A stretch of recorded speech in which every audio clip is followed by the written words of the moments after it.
Welcome to Ultra Cartoon Kids Zone.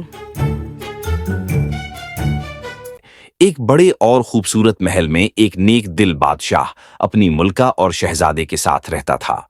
اس محل کے باغ میں کئی طرح کے نایاب درخت اور پھول تھے، مگر ان سب میں سب سے خاص ایک درخت تھا، نسونے کے سیب کا درخت۔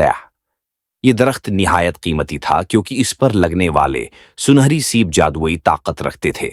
کہا جاتا تھا کہ جو شاہ نے حکم دیا تھا کہ درخت کی سختی سے حفاظت کی جائے اور کسی کو بھی بغیر اجازت اس کے قریب تھا کہ درخت سے ایک سنہری سیب غائب ہو چکا تھا۔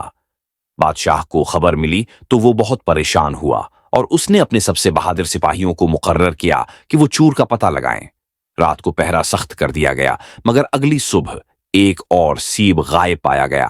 اب بادشاہ نے اپنے بیٹے بہادر شہزادہ فرازر کو حکم دیا کہ وہ خود جاگ کر درخت کی حفاظت کرے۔ شہزادہ فراز رات کے اندھیرے میں درخت کے پاس چھپ کر بیٹھ گیا۔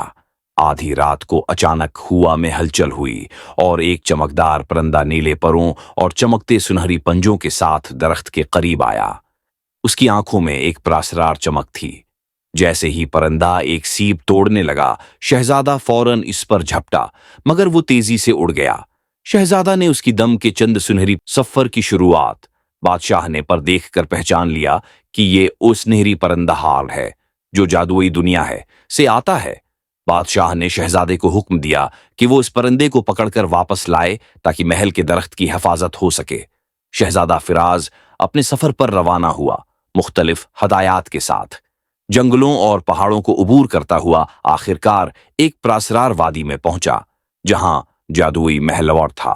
محل کے اندر ایک جادوگر رہتا تھا جو اس سنہری پرندے کا مالک تھا، اور ازاس دانش مندی سے کامیابی اور شہزادہ فراز نے طاقت کی بجائے عقل سے کام لیا اور جادوگر کو چالاکی سے شکست دی۔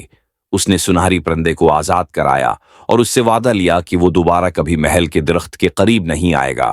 جب شہزادہ واپس آیا تو بادشاہ نے خوش ہو کر اسے انعام و اکرام سے نوازا۔